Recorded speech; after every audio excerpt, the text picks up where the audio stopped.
Ya, Assalamualaikum dan selamat petang kepada semua. Boleh dengar ke suara saya? Boleh. Boleh. Boleh. Alhamdulillah. Saya Hafawati, urus setia bagi pertandingan National Tinkering Challenge 2023 Anjuran Pusat Sains Negara. Terlebih dahulu saya ingin mengucapkan tahniah dan terima kasih kerana berpeluang untuk join Bengkel Matlamat Pembangunan Lestari pada petang ini. Okey, sebelum bengkel ini bermula, saya ada beberapa housekeeping rule ingin saya sampaikan kepada penyelia dan murid-murid sekalian. Okey, yang pertama diminta para peserta dan penyelia semua untuk off mic ya dan digalakkan untuk on kamera. Kita nak tengoklah muka masing-masing sepanjang sesi bengkel ni berlangsung. Okey, pada hujung nama anda nanti, hujung nama pastikan anda namakan nama anda di dalam kurungan NTC 2023. Okey, nama macam contoh nama Amira. Lepas tu dalam kurungan NTC 2023.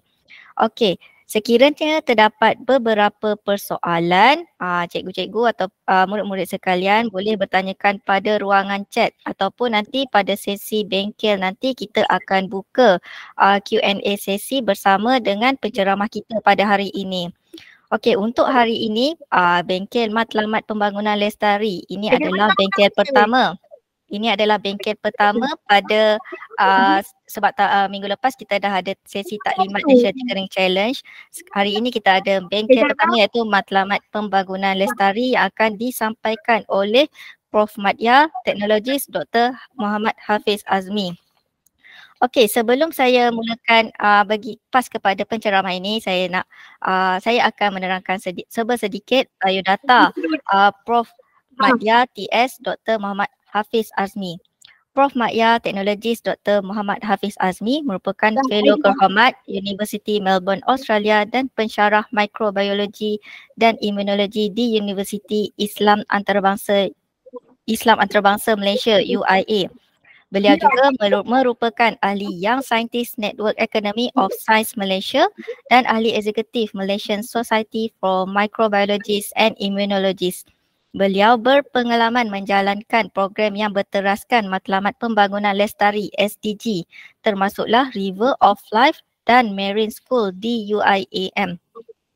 Okey, dengan kepakaran beliau dalam bidang mikrobiologi, beberapa produk Lestari telah dihasilkan dan dipasarkan seperti ubat gigi, berprobiotik dan berprebiotik dan sebagainya. Bersama-sama mahasiswa UIA, beliau menjalinkan kerjasama dengan beberapa agensi seperti Majlis Bandaraya Kuantan dan juga SW menerusi flagship River of Life bagi memelihara Sungai Galing yang menjadi salah satu sungai utama di Kuantan, Pahang. Projek tersebut telah memenangi beberapa anugerah termasuklah Gold Award dan Most Susceptible Award di Second University in Action Symposium UIA bagi projek Sungai Galing Hero From Waste to Wealth pada tahun 2023. Okey, tanpa membuang masa, kita persilakan Prof Madya Teknologis Dr. Muhammad Hafiz Azmi untuk menyampaikan bengkel Matlamat Pembangunan Lestari pada hari ini. Okey, dipersilakan Doktor. Okey, baik. Ya, saya mulakan ya. Okey, baik. Bismillahirrahmanirrahim. Assalamualaikum warahmatullahi wabarakatuh dan selamat petang saya ucapkan kepada semua yang hadir pada petang ini. Pertama saya ucapkan banyak-banyak terima kasih kepada pihak MOSTI, pihak Pusat Sains Negara, guru-guru dan juga pelajar-pelajar yang terlibat dalam aktiviti kita pada petang ini. Jadi hari ini saya diberikan satu topik yang saya kira sangat dekat dengan diri saya, khususnya apabila kita membincangkan tentang kelestarian.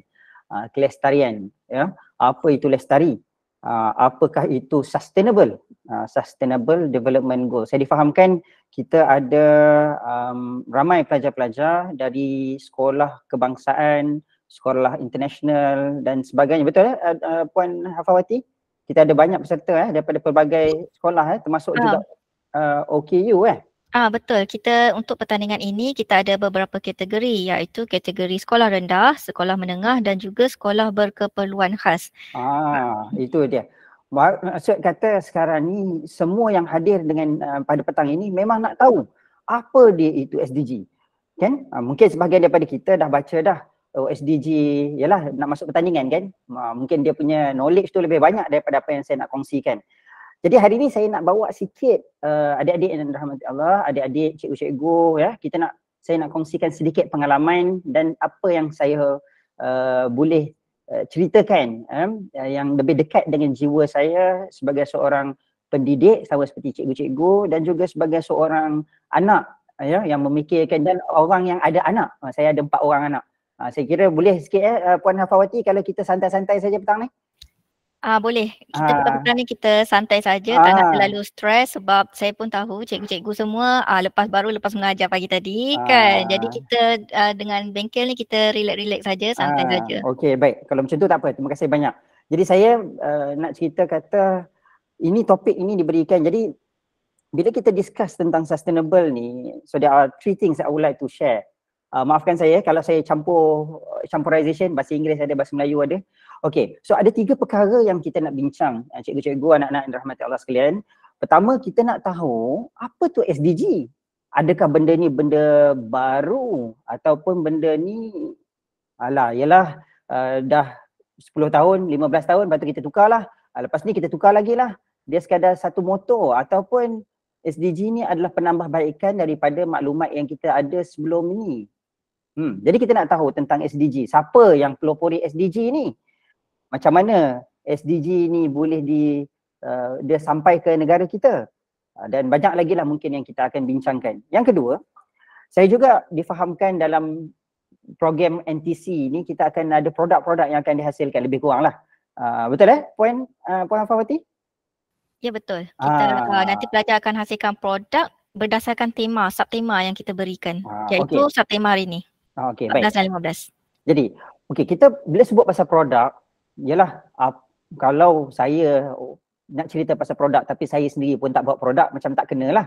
Jadi apa yang saya akan kongsikan adalah tentang macam mana saya sendiri buat produk. Kan? Orang duduk dalam universiti ni ingat dia bagi ceramah saja kot, pensyarah kan. Pok-pek je dalam kelas. Tidak. Kami jadi pensyarah.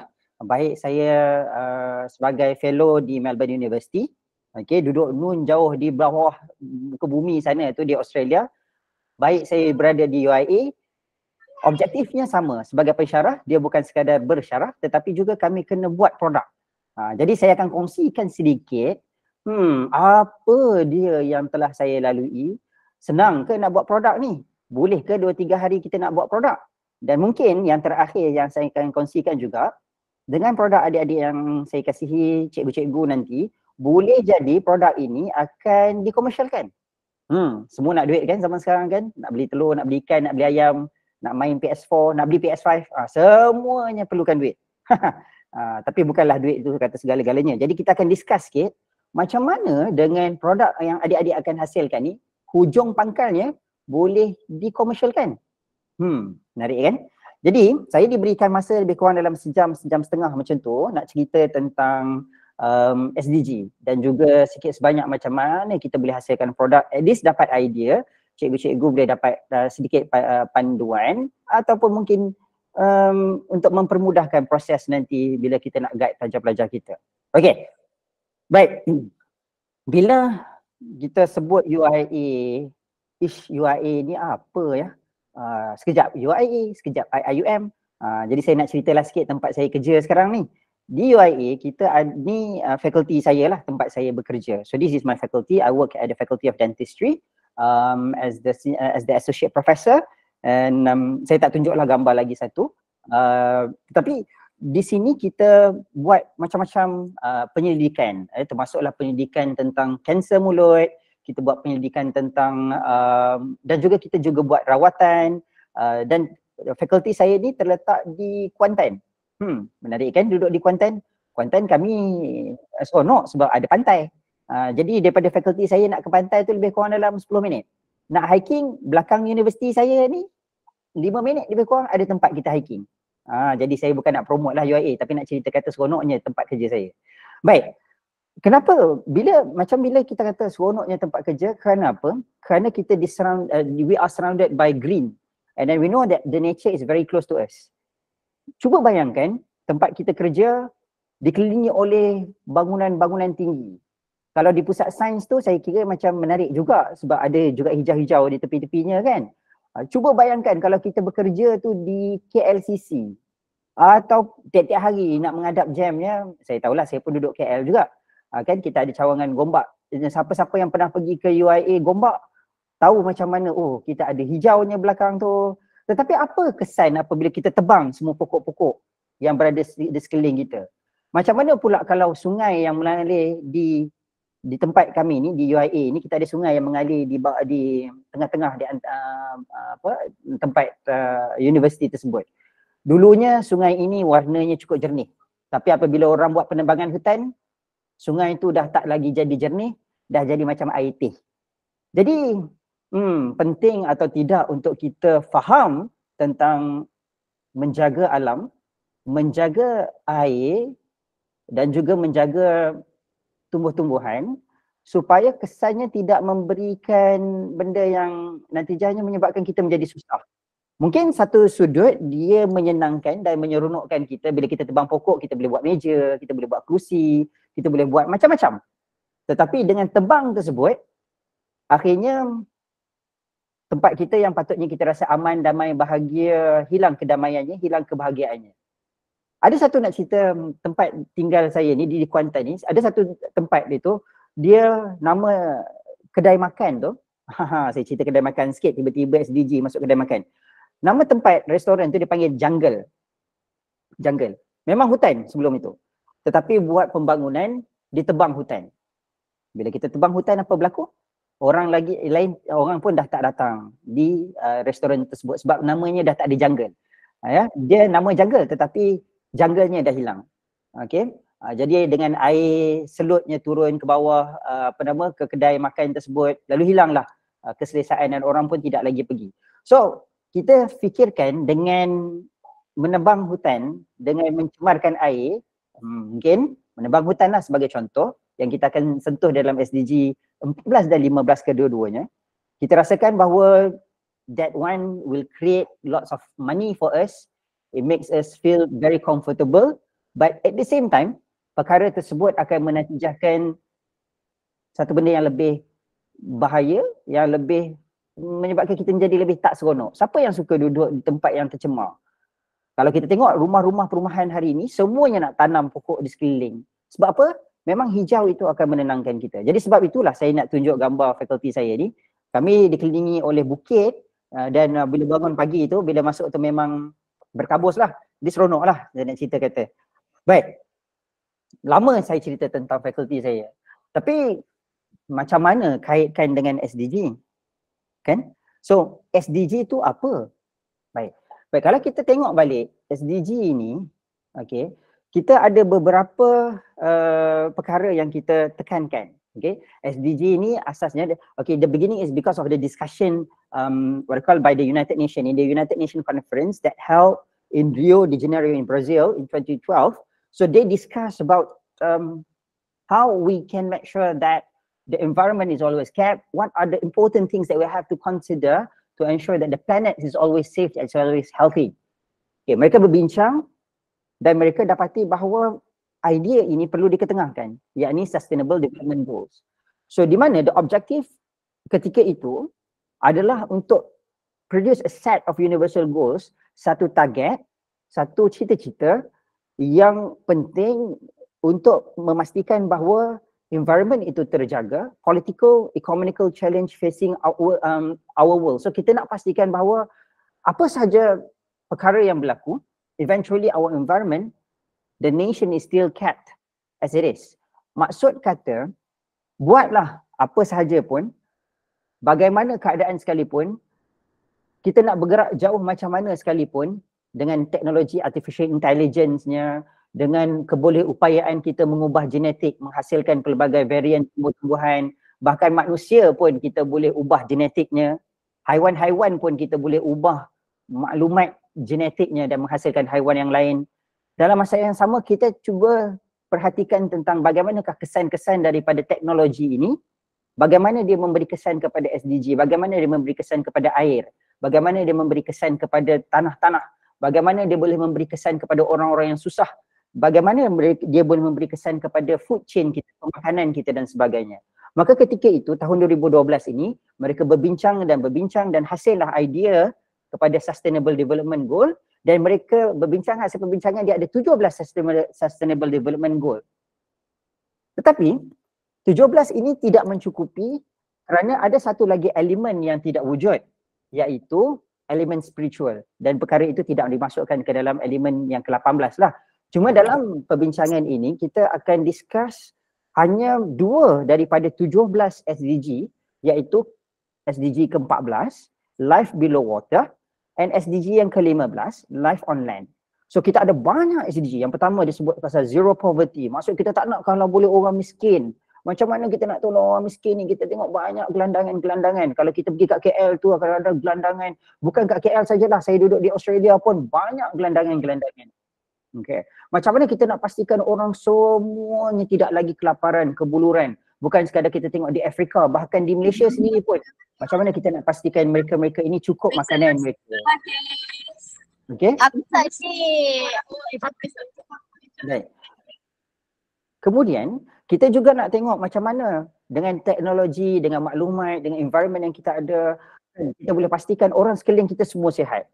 Quality education, bagaimana kita nak pastikan adik-adik yang belajar pada hari ini, yang datang attend kita punya program hari ini, eventually dia dapat satu idea yang boleh memberikan kebaikan kepada semua orang. Bukan hanya pada diri kita saja. Kalau kita menang anugerah, menang takat itu, tapi bukan setakat anugerah saja yang kita nak bawa ilmu ini kepada semua orang. Kalau boleh semua orang boleh buat. Kita terbang sama-sama, bukan terbang seorang-seorang. Macam tu. Kita nak juga kalau boleh lelaki, perempuan, semua kita treat sama rata. Air yang kita minum, air yang kita gunakan untuk mandi, semuanya boleh rasa air yang selesa, kan? Tak adalah air yang tercemar dan sebagainya. Tetapi kita ada 17, tak ada masa semua ni kalau kita nak discuss semua ya. Puan Hafawati, 17. Jadi saya diberikan amanah untuk discuss 2 tetapi cukup menarik pada saya tentang kehidupan di bawah air. Dan kedua, kehidupan di atas darat. Baik. Jadi, kalau kita lihat 2 perkara ini, haiwan ataupun apa-apa sahaja hidupan di bawah air dan juga apa-apa sahaja hidupan di atas darat, kesemuanya, kedua-dua ini saling memerlukan antara satu sama lain. Kita belajar sains, kita tak perlu pergi dalam-dalam pun, tapi kita faham kalaulah sungai itu tercemar, air yang ada itu tidak lagi boleh memberikan, sungai itu tidak lagi menjadi ekosistem ataupun satu habitat ataupun tempat yang convenient, yang sesuai untuk ikan yang kita suka makan mungkin untuk hidup, apa akan jadi? Kami di Kuantan ni, di Pahang ini terkenal dengan ikan patin. Oh, orang datang Kuantan kalau singgah ke RNR Temerloh, dia makan ikan patin. Kalau tak makan ikan patin, maksudnya tak sampai Pahang lagi.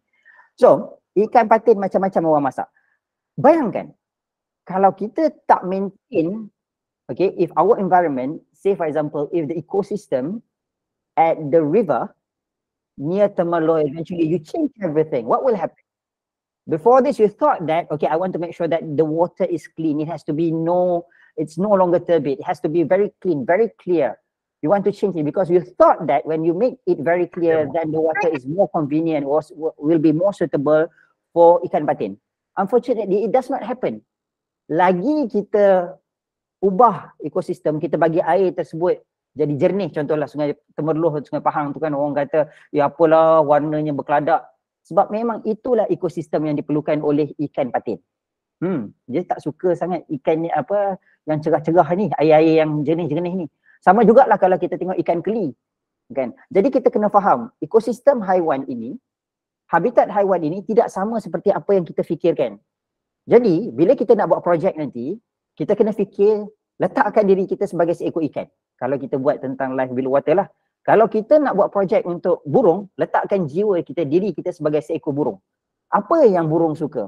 Bukannya apa yang kita nak. Okey? Baik. Tentang life below water. Ini saya ambil daripada website United Nations. Ini bukan saya buat sendirilah. So credit to the United Nations. So dia kata apa? Our ocean, ni kita cerita tentang laut. Our ocean, the planet's largest ecosystem is endangered. Maksud kata, lautan kita yang duduk di sekeliling kita, yang selama ni kita suka pergi, kalau orang di Negeri Sembilan, saya baru balik daripada Akad, ada di kat sana. Jadi kita, biasa orang kata apa, oh seronoknya pergi dekat Negeri Sembilan ada Port Dickson. Jadi orang letaklah segala macam-macam, dulu ramai orang kan, bila lepas tu suka pula pergi, kalau di Kuantan ni kita ada macam-macam air terjun. Just imagine air terjun yang kita pergi, lautan yang kita pantai yang kita pergi, jalan-jalan tengok-tengok ada Pampers. Pokok yang kita nampak macam cantik kan dekat dalam hutan, nak duduk tengok-tengok ada napkin, ada sampah, ada bekas makanan orang. Apa yang kita rasa? Kita tak selesa kan? Saya tak rasa ada orang yang suka tengok datang-datang nak duduk, kita akan cari tempat lain. Tapi masalahnya kita pun tinggalkan sampah juga. Tapi apa yang saya nak ceritakan dekat sini adalah sekarang punca kepada pencemaran ini, dia bukanlah haiwan. Dia tidak lain tidak bukan adalah manusia itu sendiri. Jadi yang mencemarkan, bila kita kadang-kadang kita buang sampah ke dalam lautan, kita kata laut tu luas, mana nak nampak sampah.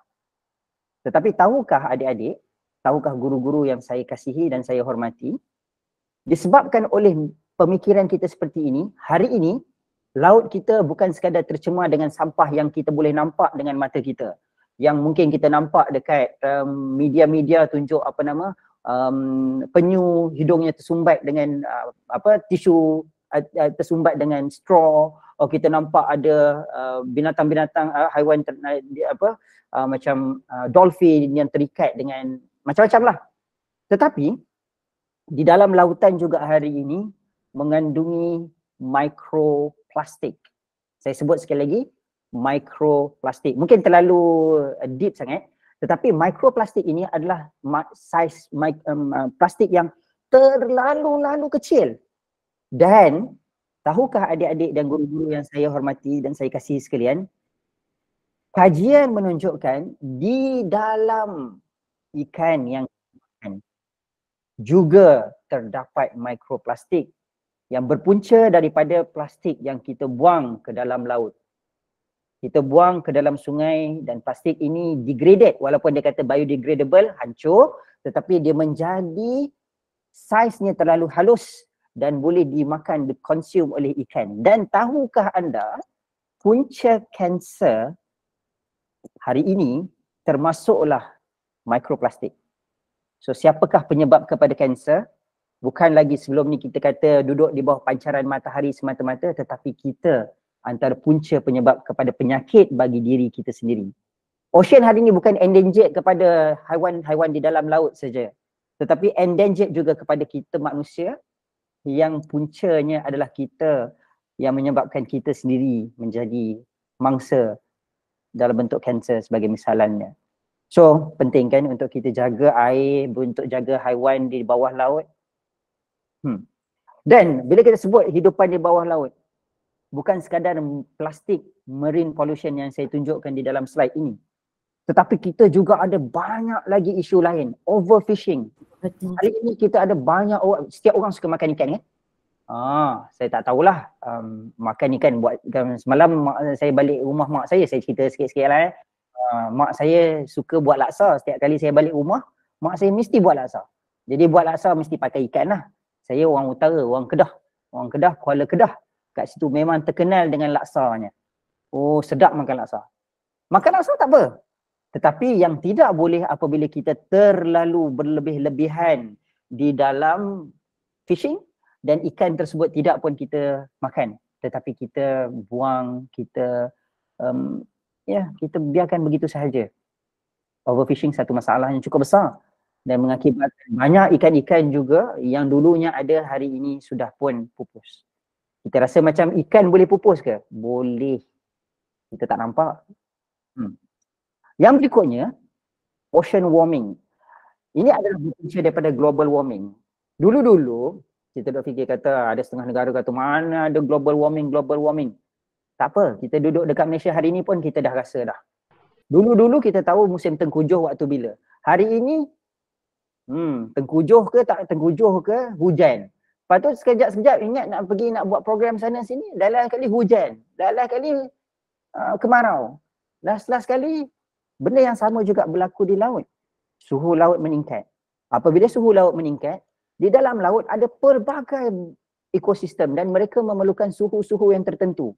Ada ikan yang boleh duduk pada suhu yang sejuk sedikit. Ada ikan yang dia ada range suhu yang dia boleh hidup.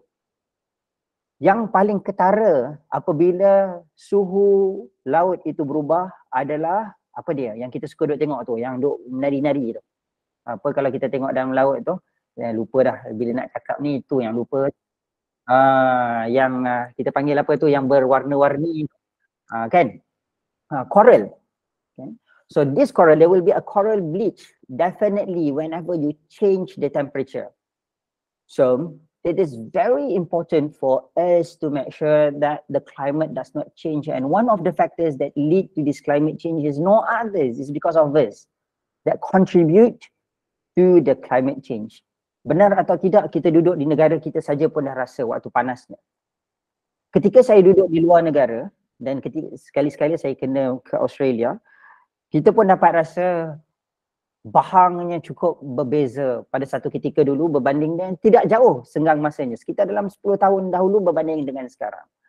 Dengan kata lain, perubahan-perubahan tersebut semakin lama semakin kita rasai. Okey, dan adalah lagi perkara-perkara lain yang dibincangkan di dalam SDG 14 ini. Kalau kita lihat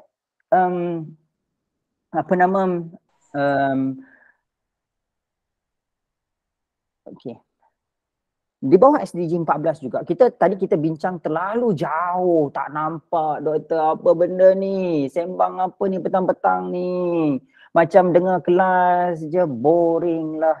Baik, sekarang kita cuba fikir balik. Ingat tak 2022 23 sungai tercemar. Ingat tak cerita tentang sungai Kim Kim? Cikgu-cikgu, guru-guru kasihi pelajar-pelajar. Sungai Kim Kim dulu. Ya? Ingat tak sungai Ketil? Ingat tak satu ketika bila air perigi dah kering? So semua ini adalah berpunca daripada sikap kita manusia yang boleh saya katakan terlalu mementingkan diri sendiri, terlalu takut dan gusar untuk bercakap benda yang hak, benda yang benar kepada orang sekeliling kita. Bila kita nampak orang buang sampah, kita takut untuk tegur. Sebab apa kita takut? Kita tak naklah nanti confront, nanti cari nanti orang bergaduh dengan kita. Kan?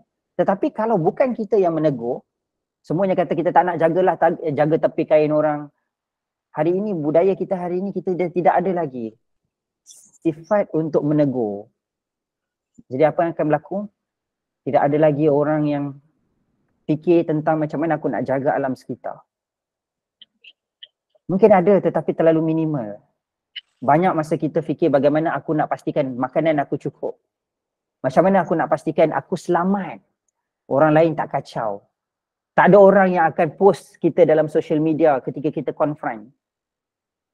Jadi adik-adik yang dikasihi, guru-guru yang saya hormati, jika bukan kita lah penggerak, bukan kita lah yang ada inisiatif untuk kembalikan sungai kita sebagaimana seperti yang sedia kala, apa lagi? Sebab itu saya kira siapa yang hadir program pada petang ini adalah orang yang terpilih dan sangat bijak. Dan bila adik-adik, guru-guru nak hasilkan produk nanti, cuba fikir macam mana kalau sungai Kim Kim ini jadi balik? Apa yang saya boleh buat? Apakah idea, apakah device ataupun apakah apps yang saya boleh buat supaya orang sekeliling saya boleh dapat notification information immediately apabila berlaku pencemaran. Kesedaran macam mana nak jaga sungai. Kadang-kadang orang kata campak je lah benda tu dalam sungai, nanti degrade, nanti hancur, buang kulit pisang. Kan? After sometimes you know that when you put the kulit pisang into the river, microbes will definitely comes to it and then it will change various of ecosystem in the river. Kan? Baik. Ini adalah statistik dari Jabatan Statistik Negara. Okey, saya ambil tahun 2020. Statistik ini dikeluarkan pada tahun inilah, tapi data ini pada tahun 2022. Kalau kita lihat mean temperature 2020 15.9 hingga 33.5, 21 15.7 33.2, tidak ada banyak perbezaan. Okay, rainfall kita sama. sekitar itu. Tetapi kalau kita lihat tentang recycle rate pun orang sudah mula sedar. Okey, daripada 30.7% kesedaran sudah ada 31.5%. Okey. Nak bagi tahu kata kesedaran tu sudah makin bertambah. Alright. Tetapi mari kita lihat kepada landing of marine fish dalam 1000 metrik. 2020 kita ada 1383, tetapi 2021 jumlah ikan yang kita boleh harvest berkurangan kepada 1328 ribu tan metrik. So pengurangan sebanyak 4%. Kita boleh lihat kesan-kesan apabila kita tidak menjaga alam, apabila kita biarkan ekosistem kita terus berubah, dia punya lautan, dan kita tengok ikan semakin lama semakin berkurangan. Dan kami, terutamanya mak-mak bapak-bapak ni macam saya yang anak 4 orang ni, dulu beli ikan bolehlah beli sekali banyak-banyak, nak beli ikan tenggiri ke, sekarang ni fikir 4-5 kali nak beli ikan banyak-banyak pun. Sebab ikan kembung pun dah harga kat RM20.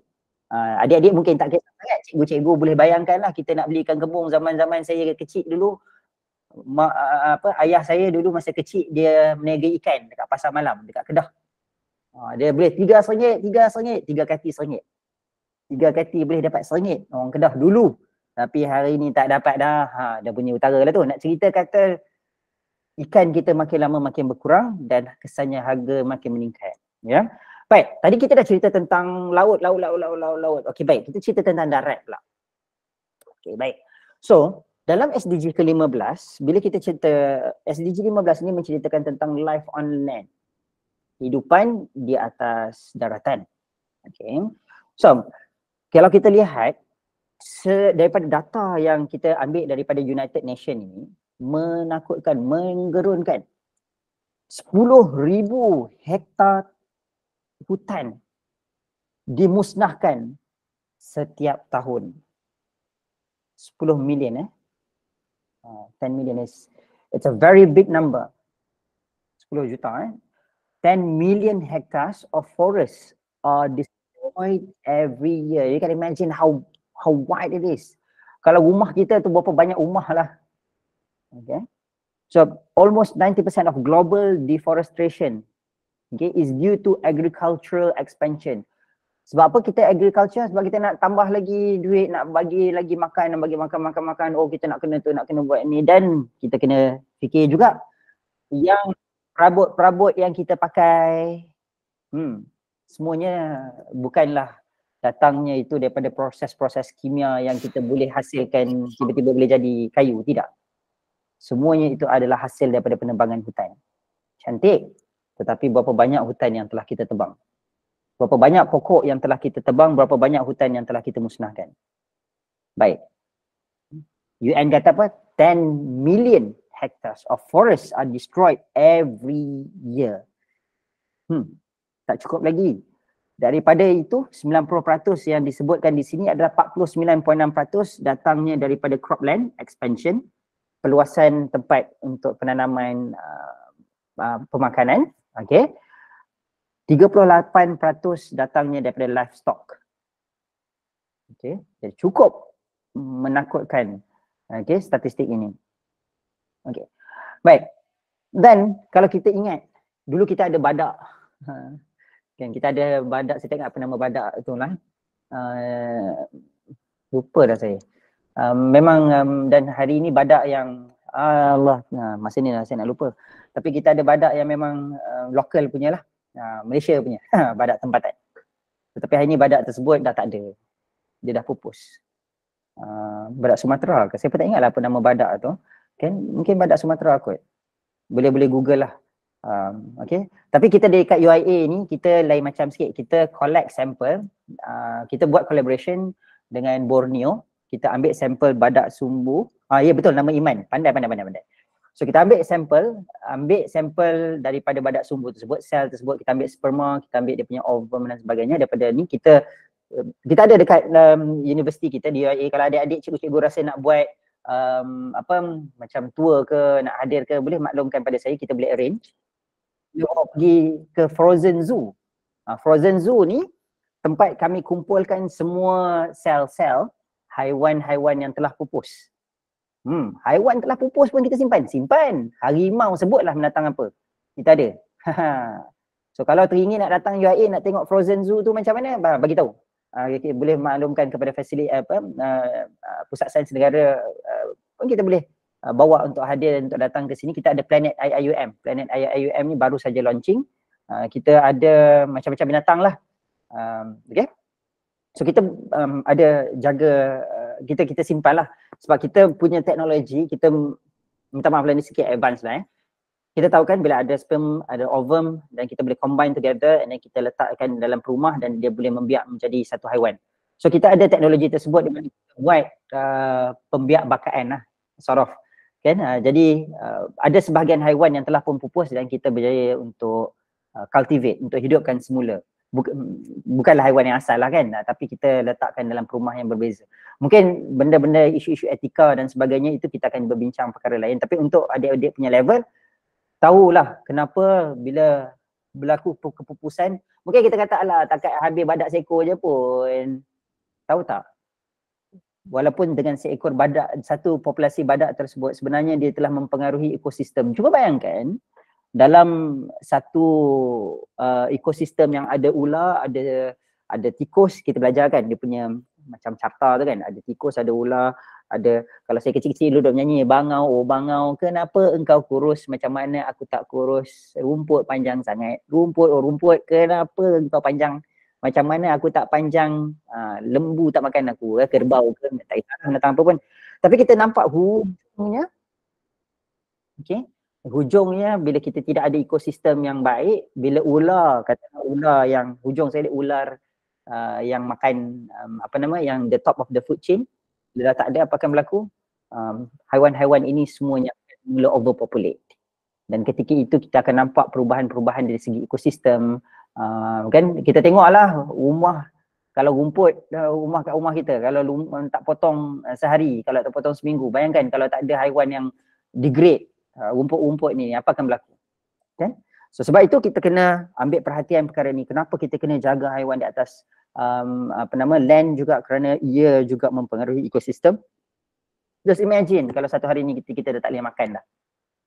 Kan? Tapi alhamdulillah saya lihat dekat banyak universiti kita banyak usaha untuk kita memelihara dan memelihara tumbuh-tumbuhan, dan juga bahkan kita ada usaha untuk menghidupkan semula, reviving all the what I call organisms that has been considered as extinct.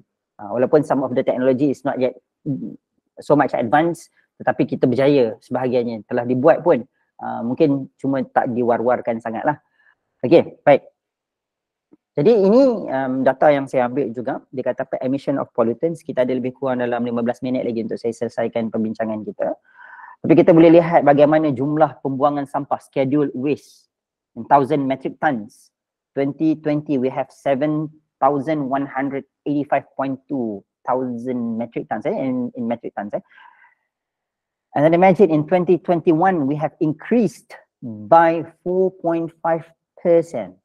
This is amid of the COVID-19. And imagine that the numbers of the waste that we are producing increase time to time. Oh, mungkin kita kata alah, buang je lah sampah tu, pakai je lah plastik banyak-banyak tu, lalah kali nanti bukannya. Yeah, because we always think that the environment is what we have, what we see in front of within our surrounding, kat rumah kita. Kita nampak rumah kita bersih, tak ada, alah, buang je lah. Saya pun lebih kurang juga kadang-kadang pun, pakai je lah plastik tu, kan. Tapi kita tak nampak, kalau kita pergi dekat tempat pembuangan sampah, and then you can see how much we have, sampah kita, it's too much. You can imagine, you can make like many houses with the waste that you have made. Okay, so sebab itu kita perlu ada usaha untuk recycle. Okay, bukan sekadar guna plastik yang biodegradable, tetapi juga kita cuba guna semula untuk kita kurangkan pembuangan sampah ini dan eventually kita dapat pelihara alam. Baik, saya dalam objektif yang diberikan pada saya, salah satunya kita nak bincang tentang macam mana kita nak buat inovasi ni. Tadi saya dah cerita SDG, dua benda tu pun dah sejam. Tapi saya nak cerita pada guru-guru, pada cikgu-cikgu, to all the teachers and the students. that in invention, because I'm myself as well as inventor, so when you become an inventor, it's not that easy that you can say, oh, I can do anything I want. So you have to think in your mind that there are times where your thing that you are planning to do is going to be, it's going to fail, and sometimes it's going to success. It's like not, dia bukan satu benda yang confirm lah kita akan berjaya. So it always have a try and error. Okay, dia tak boleh buat last minute.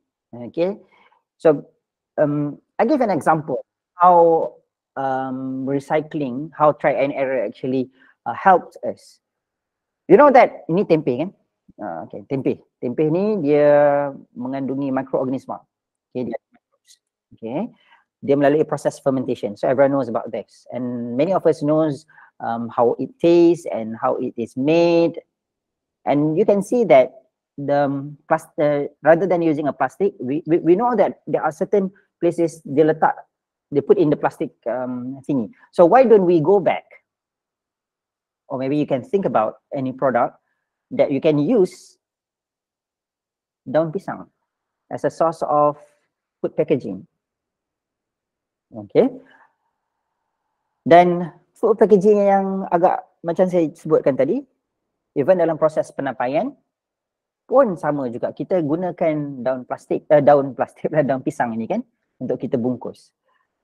Jadi apa yang saya nak ceritakan dekat sini, terkadang kita fikir tentang inovasi, kita fikir tentang nak hasilkan produk, it must be something that is sedap kan, tak main? Kan, bungkusan nasi lemak. Kadang-kadang bila kita fikir tentang inovasi, saya cakap sebagai seorang inventor, okay, sebagai orang yang hasilkan produk, saya akan tunjuk produk-produk saya. Jadi jangan risau.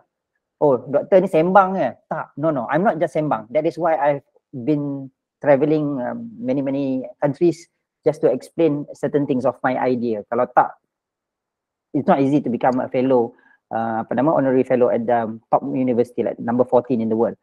Saya nak maklumkan, nak cerita kata, kadang-kadang kita fikir inovasi ni mesti satu yang boom, gerbam, oh, benda yang memang outstanding, hebatnya. Tak.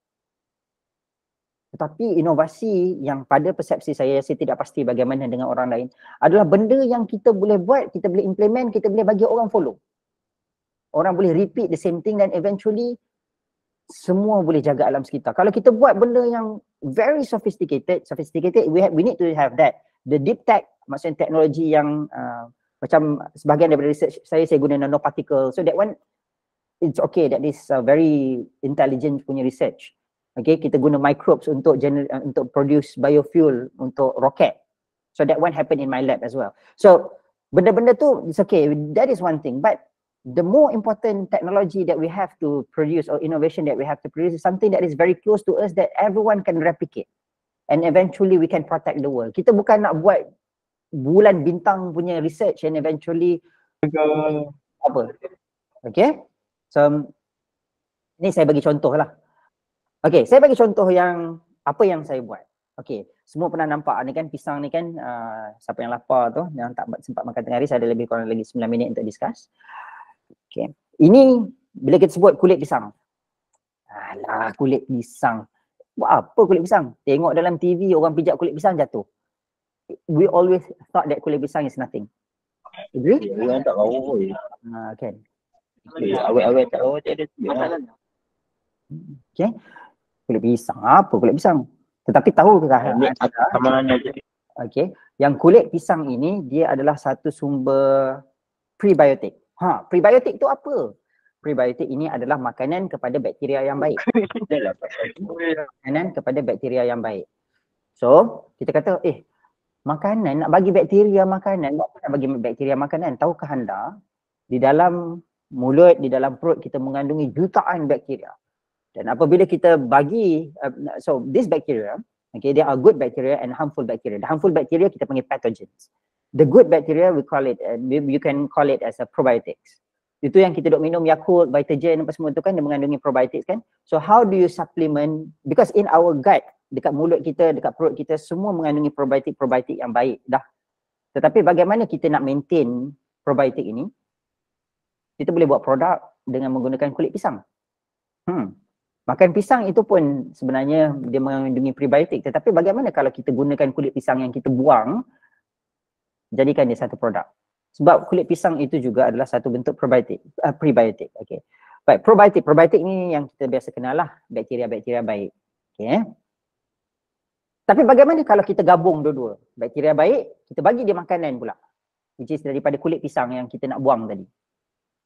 Dia menjadi satu term yang kita panggil synbiotic, iaitu gabungan antara probiotik dan juga prebiotik. Benda yang baik, benda yang baik which is daripada kulit pisang yang kita nak buang tadi, kita campur dengan probiotik, bakteria yang baik. Kulit pisang itu kalau kita letakkan bahan-bahan dan sebagainya, dia akan hilang rasa kulit pisang tu. Memanglah kita kata kulit pisang, ada korang makan kulit pisang? Memanglah tak ada. Sebab itulah kita boleh formulate. Okay? Baik. So daripada kulit pisang yang kita kata macam malah nak buang je, so kita combinekan dengan probiotik dan kita dapat hasilkan symbiotic. Dengan symbiotic, kita boleh kembalikan dalam mulut, sebab saya punya bidang, saya banyak buat kajian tentang mulut. Kita boleh kembalikan bakteria-bakteria yang mungkin dah sekarang ni dah tak berapa nak okey, sebab antara punca penyakit-penyakit juga adalah apabila bakteria-bakteria yang ada dalam mulut kita, kuman-kuman lah ni, dan bakteria, fungus dan sebagainya, dia pergi imbalance. Maksudnya bakteria ni patut ada tapi kita bunuh dia semua. Okay? Jadi bakteria yang tak baik ni overcolonize. So tahukah anda disebabkan oleh perbezaan ataupun perubahan balance microbes in the oral cavity in the guts, it can cause various of oral diseases. And do you know that when you retrieve or you regain the balance of microbes ni, saya minta maaf lah agak technical sikit, you can actually prevent or kita boleh mencegah beberapa jenis penyakit termasuklah Alzheimer, periodontitis, caries, diabetes, pancreatic cancer dan banyak lagi penyakit. Ini bukan saya sembang, kita ambil daripada jurnal artikel yang Q1, saya tak ingat jurnal apa yang saya ambil ni. Okay, Frontiers, dalam Journal of Microorganisms. So antara jurnal-jurnal yang top. Okay, dan kami juga telah buktikan di dalam makmal dengan produk yang kita orang buat bahawa memang benda ni dia betul boleh menjagalah kesihatan mulut kita. Baik, ada lebih kurang dalam 5 minit, 10 minit yang terakhir. Benefit, apa kebaikan dia? Glamour lah. Okay, tak. Satu saya nak cerita kata kita boleh regain, kita boleh dapat balik kesihatan yang kita cari-cari. Dalam masa yang sama, adik-adik cuba bayangkan, produk adik-adik nanti terkenal, dikenali dan boleh pergi merata tempat. Kan? Saya, industri datang tanya, ada tak produk-produk yang unik? Kan, yang boleh buat, tak apa, kita bentangkan dan industri ambil. Saya pun tak pernah sangka yang saya boleh masuk surat khabar.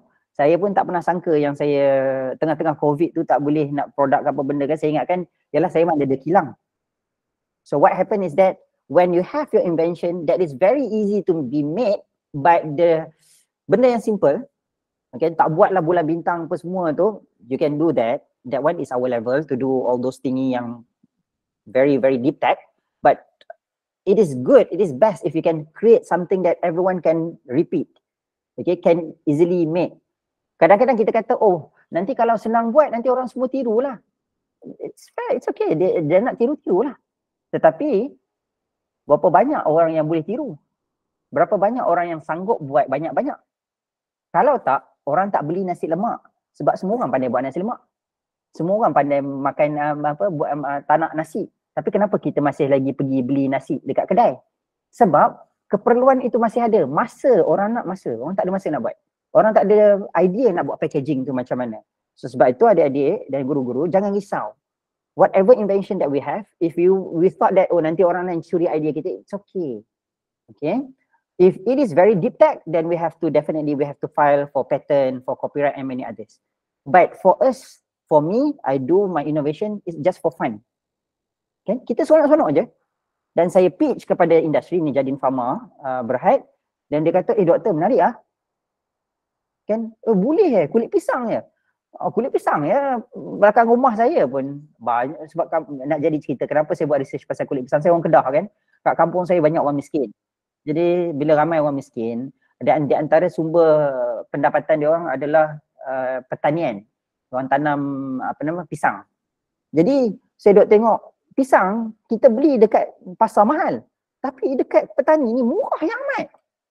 Satu lori tu kadang-kadang 100-200 ringgit. Kata ya Allah Rabbi, apalah hampa meniaga. Kan mahal sangat dekat pasar raya. dia bubuh chop deal, dia bubuh chop apa benda, terus jadi harga macam Allah Rabbi, memang tak boleh nak bayar. Kan? Tapi dekat kedai murah, dekat petani murah je. Pakcik saya, lepas tu dia pilih pula pisang tu. Pisang tak elok dia tak ambil. Jadi pisang tak elok tu nak buat apa, kami buang je lah orang kampung ni. Kalau nak buat apa, nak jual pun jual murah. Okay?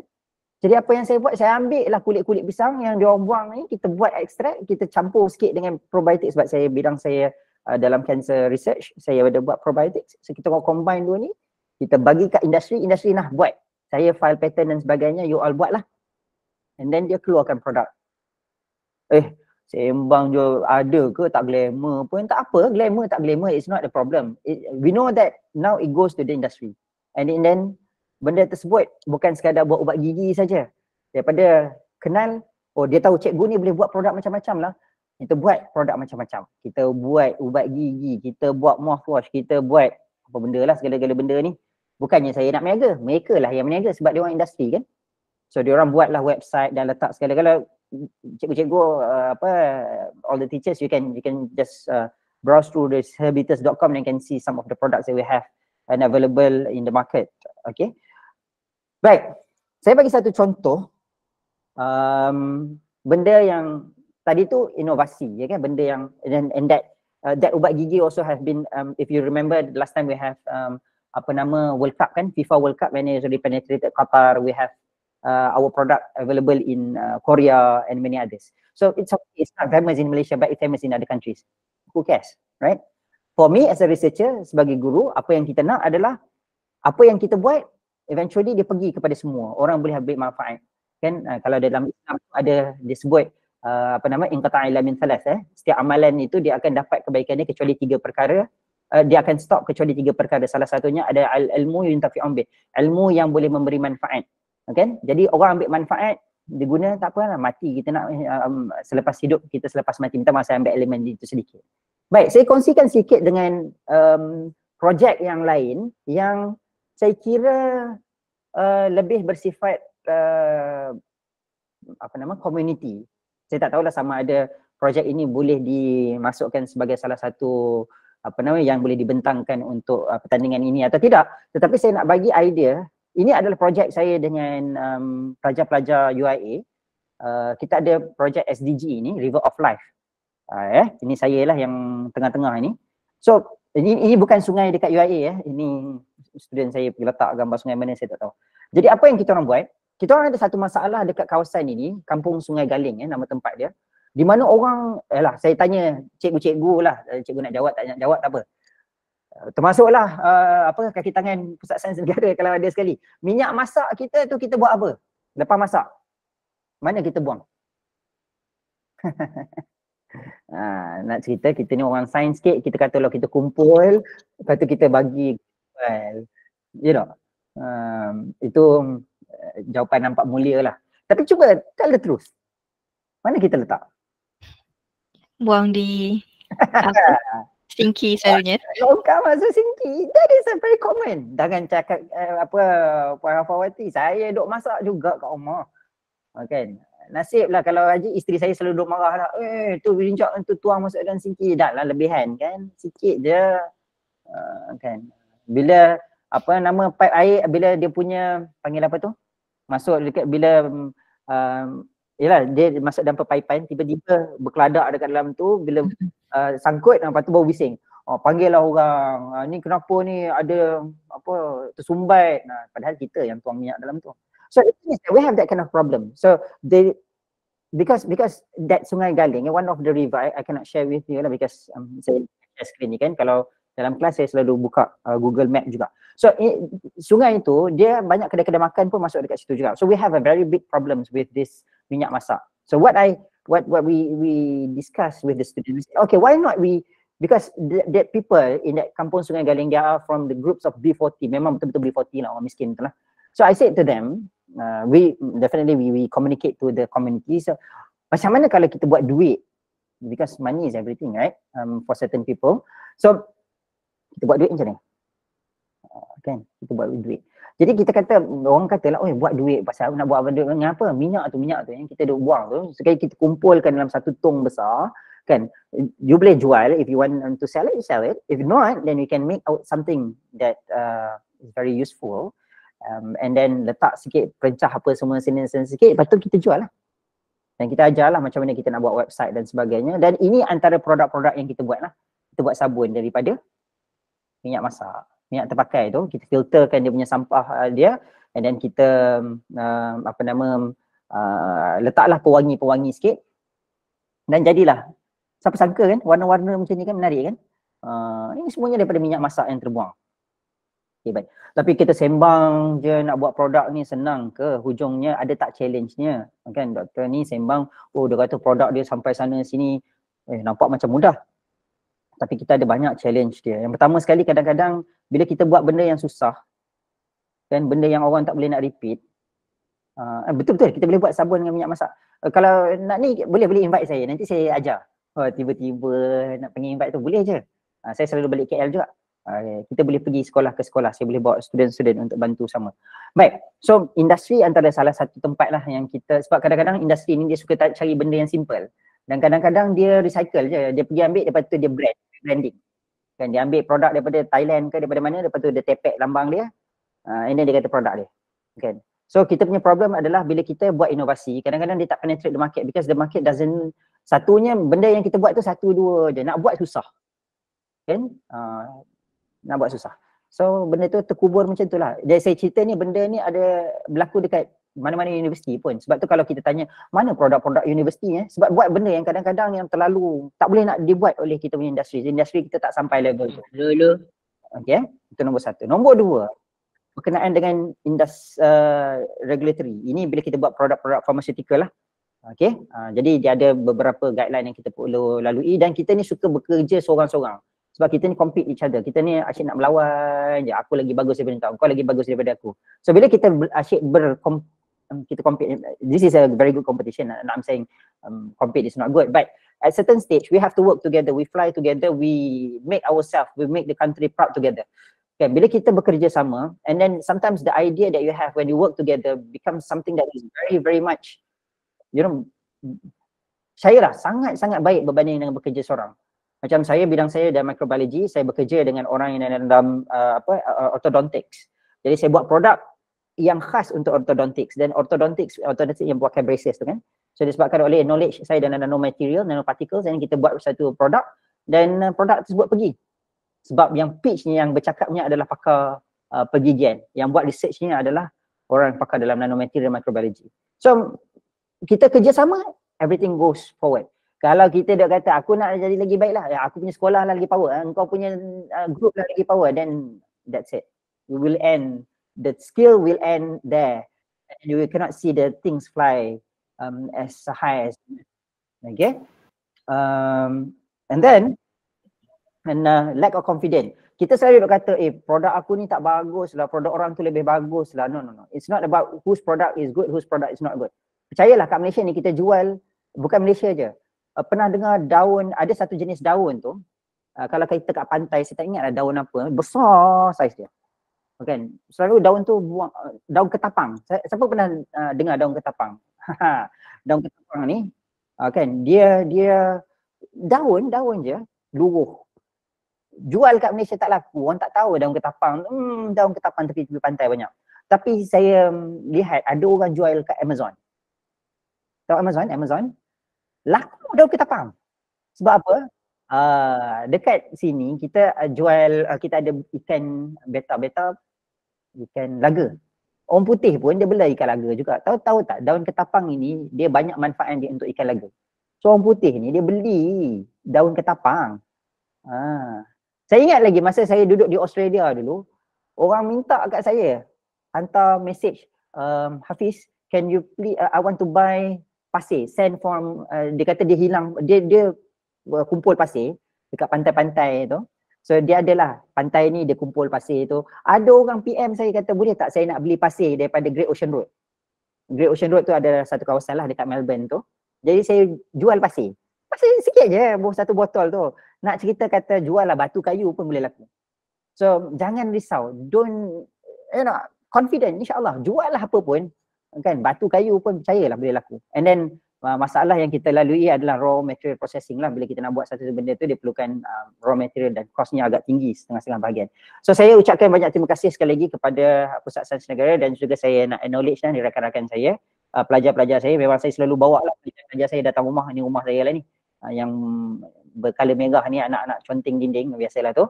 Kan, so saya acknowledge lah mereka-mereka ni yang banyak bantu saya dalam research, dan juga penyumbang-penyumbang dia punya acknowledgement kepada sponsors saya dan juga collaborators dari merata negara. Dan sekali lagi terima kasih Pusat Sains Negara, MOSTI, guru-guru dan juga pelajar-pelajar yang saya kasihi. Ya, itu saja perbincangan kita. Terima kasih banyak-banyak. Okey, terima kasih banyak-banyak kepada Prof. Maya, teknologis Dr. Muhammad Hafiz atas maklumat dan perkongsian yang diberikan mengenai SDG 14 dan SDG 15. Okey, untuk makluman doktor dan juga guru-guru pelajar semua, untuk pertandingan National Tinkering Challenge ni, peserta dikehendaki memilih sama ada SDG 14 dan juga ataupun SDG 15 sebagai subtema untuk produk mereka. Jadi adik-adik pilih salah satu saja, SDG 14 ataupun SDG 15 ya. Okey, jadi menarik ya perkongsian daripada Dr. Hafiz, membuka minda saya juga bagaimana produk yang Dr. Hafiz hasilkan. Sebagai contoh, daripada pisang tu kita boleh olahkan, inovasikan menjadi ubat gigi dan juga ubat-ubatan, dan juga sabun daripada minyak masak juga. Secara tidak langsung dia boleh membantu masyarakat dan juga alam sekitar. Okey, saya harap adik-adik, guru-guru semua dapat maklumat yang jelas mengenai apa itu SDG 14 dan SDG 15. Secara tak langsung dapat membantu adik-adik lah dalam untuk membuat projek inovasi nanti. Okey, kita akan beralih ke ruangan chat sebab kita akan tengoklah jika ada apa-apa soalan daripada guru-guru ataupun penyelia. Okay. Alright. Jadi kalau ada apa-apa soalan, cikgu boleh on mic ataupun buka di ruangan chat. Saya ni Gunadan dari Sekolah Tamin Sungai Manggis, area Banting lah. Okey, nak tanya sikit berkaitan dengan produk yang kita hasilkan tu kan. Sebenarnya produk tu produk yang boleh dijual ya? Okey, untuk kita punya untuk NTC pada kali ini kita belum lagi dalam mood untuk menjual. Hanya hasilkan inovasi yang belum lagi untuk dijual. Okey, sebenarnya sekolah saya memang ada kelab penciptaan lah. Kami ada banyak aktiviti berkaitan dengan recycle, reuse, reduce semua. Biasanya saya buat produk macam membuat menggunakan bahan recycle, seperti tayar, plastik, macam ada buat bot semua. Yang tu boleh dijadikan sebagai inovasi tak? Boleh. Boleh. Menggunakan barangan recycle tu boleh kan online? Boleh, tapi pastikan dia kena dengan subtema kita, subtema 14 dan juga subtema 15. SDG 15 tu. 15 tu online kan, dekat darat, so memang boleh gunakan barangan kita semula ya? Boleh. Tak ada masalah. Okey, terima kasih Cik. Okey Puan Fawzi, rasa tak ada kan? Sekejap sebab okey, dekat ruangan chat ada berkaitan dengan projek NTC, boleh buat dalam bentuk prototype. Ya, projek ni kena buat dalam bentuk prototype. Sebabnya nanti adik-adik kena record video tersebut, video projek tersebut. Jadi kena ada prototype siap-siap. Dan kemudian video dan poster boleh dihantar ke email NTC. Okey, bagi adik-adik semua, admin ada sediakan borang maklum balas. Mohon adik-adik semua untuk isi borang maklum balas dalam ruangan chat. Okey, ada soalan. Bagi menghasilkan model produk, perlukah kami guna mesin printing 3D? Tak ada masalah untuk penyelia atau adik-adik menggunakan mesin printing 3D. Okey, guideline untuk poster dan video, Puan boleh refer di website National Tinkering Challenge, www.psn.gov.my/ntc. Jadi guideline, poster, video dan cara penghantaran boleh refer ke situ.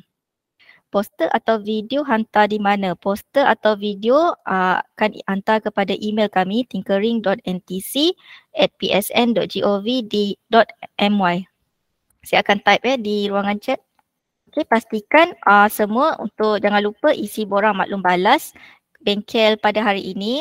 Semua boleh pilih bengkel pada tarikh 12 Julai pada pukul 2.30. Okey, saya dah send email di ruangan chat. Kita tak ada grup Telegram NTC, minta maaf ya. Berkenaan dengan result, boleh ke projek menggunakan result secara simulasi bukan dalam sebenar? Okey, kita simulasi tak boleh, kita nak tengok the real.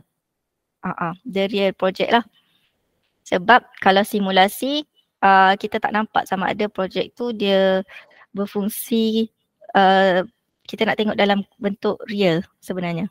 Selain daripada menggunakan mesin printing 3D, bolehkah menggunakan medium lain seperti bahan kita semula? Boleh puan, tak ada masalah untuk menggunakan apa-apa medium, mesin printing 3D ataupun bahan kita semula. Okey, soalan. Kalau boleh buat plastik daripada kulit udang boleh ke? Sebab kalau cari kat Google dia macam dah ada orang buat. Dia memang ada orang buat, tapi mungkin puan atau cikgu boleh olah kreativiti cikgu melalui projek ini.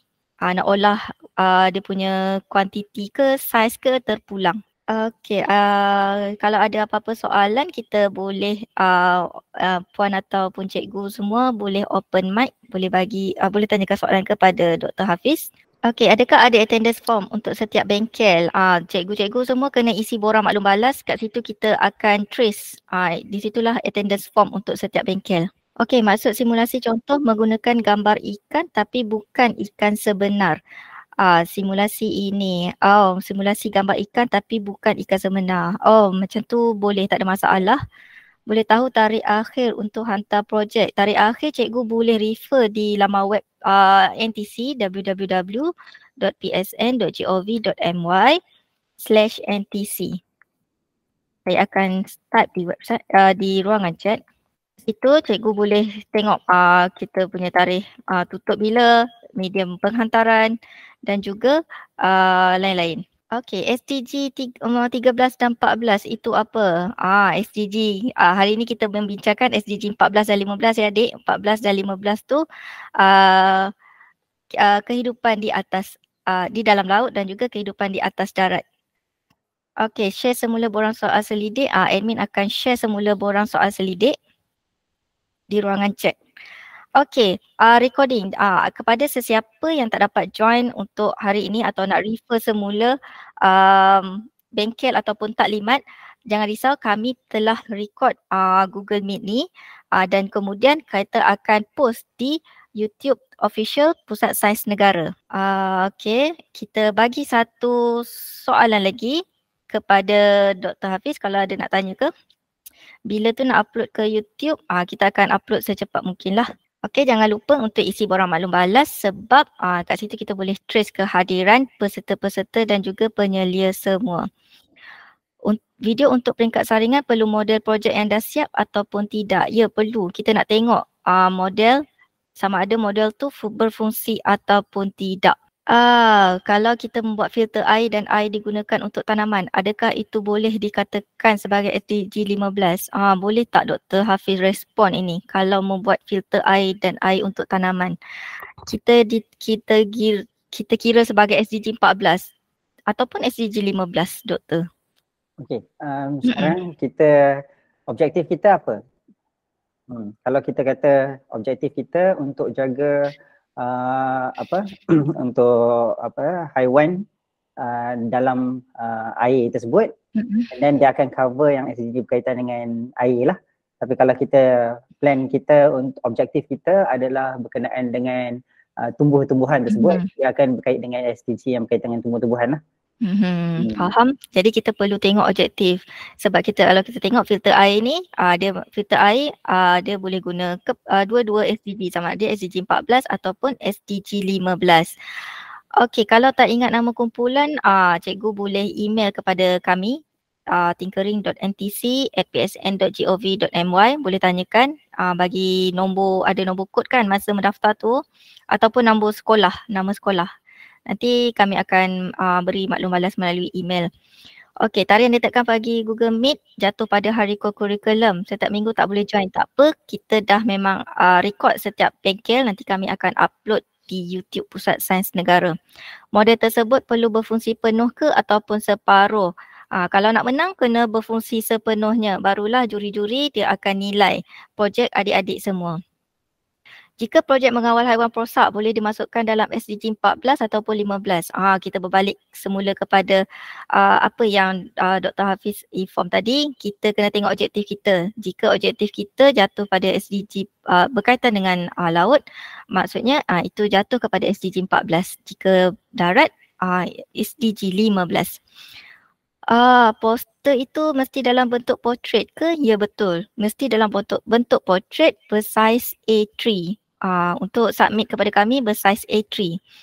Jika projek mengawal masa untuk memberi makanan pada haiwan dikira sebagai SDG ke? Ini kena tengok objektif. Objektif sama ada SDG 14 ke ataupun SDG 15. Puan next class bila?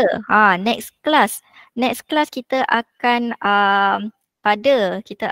kita akan buat pada 18 Julai, iaitu Selasa depan, yang bertajuk Komunikasi Sains. Okey, kalau projek fly resistant itu termasuk dalam SDG 15. Fly resistant ni saya kurang pasti maksudnya apa. Dr. Hafiz tahu ke fly resistant? Saya pun tak pasti dia termasuk SDG 15. Okay, so mungkin Aisyah boleh explain lagi detail fly resistant. Adakah kita nak elakkan halau lalat? Halau lalat, okey. Dan kalau halau lalat itu dia boleh pergi ke mana? Saya tak nampak dia di bawah mana-mana SDG. Melainkan kalau makanan ke. Tapi unless kalau boleh explain macam mana dia berkait dalam nak jaga alam sekitar, yang macam contohlah kan kita kata halau saya sebut pasal lalat lah. Okey, kalau dengan lalat tersebut dia boleh kembalikan ekosistem, keseimbangan ekosistem dekat satu lokasi. Kan, so dia akan pergi ke SDG yang berkaitan dengan dia kalau kita sebut SDG 15 ni life on land. So dia bukannya kita nak protect lalat tu. Kan, so saya cadangkan untuk kalau boleh tengok objektif kita, cuba tallykan dia dengan bagi nampak jelas. Benda ni memang kita fokus kepada haiwan di atas darat sebagai misalan, ataupun haiwan yang berada di dalam air. So kalau contoh kalau lebih jelas kan, objektif tu jelas, saya kira tak ada masalah. Walaupun kita pakai halau lalat tu, yang penting objektifnya itu kena jelas. Ya, untuk pertandingan ni pastikan objektif dan permasalahan itu jelas supaya kami faham dan adik-adik pun faham juga bila nak explain kepada juri nanti.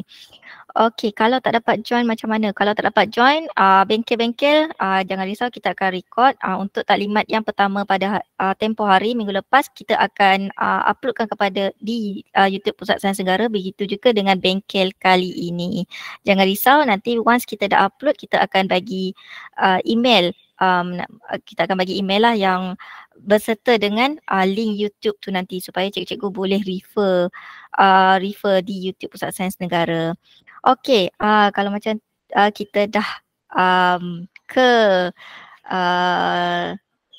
akhir soalan, okey, tapi ada satu lagi soalan. Jika bangunkan projek menjaga alam sekitar dengan menggunakan generator daripada teknologi hidrogen. Ini advance projek ni. Jika generator menggunakan petrol, ia akan mengeluarkan asap, tapi teknologi hidrogen akan mengeluarkan wap air. Jadi adakah boleh? Kita kena tengok kat objektif. Objektif kita adakah dia kena dengan tema, cikgu?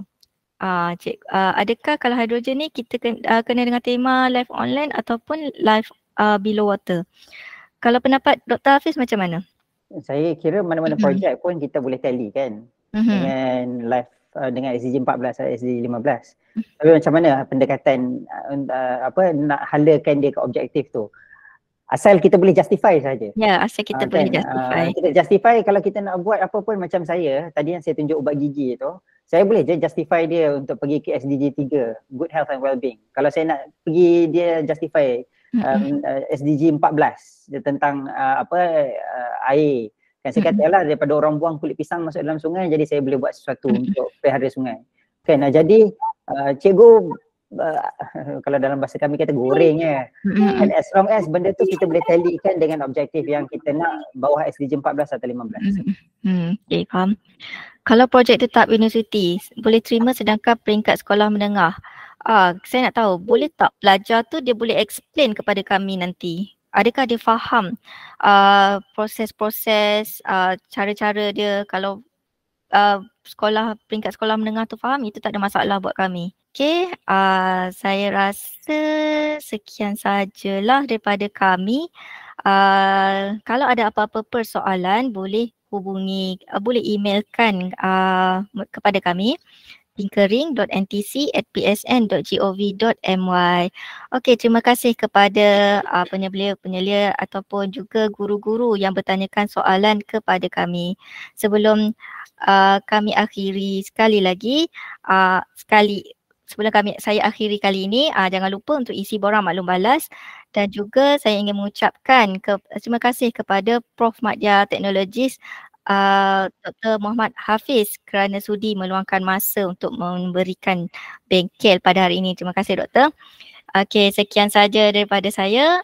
Kita berjumpa lagi di next bengkel iaitu Komunikasi Sains pada 18 Julai. Nanti kami akan share link Google Meet. Jangan risau. Kita akan emailkan kepada setiap penyelia dan kita akan bertemu semua pada minggu hadapan. Okey, terima kasih.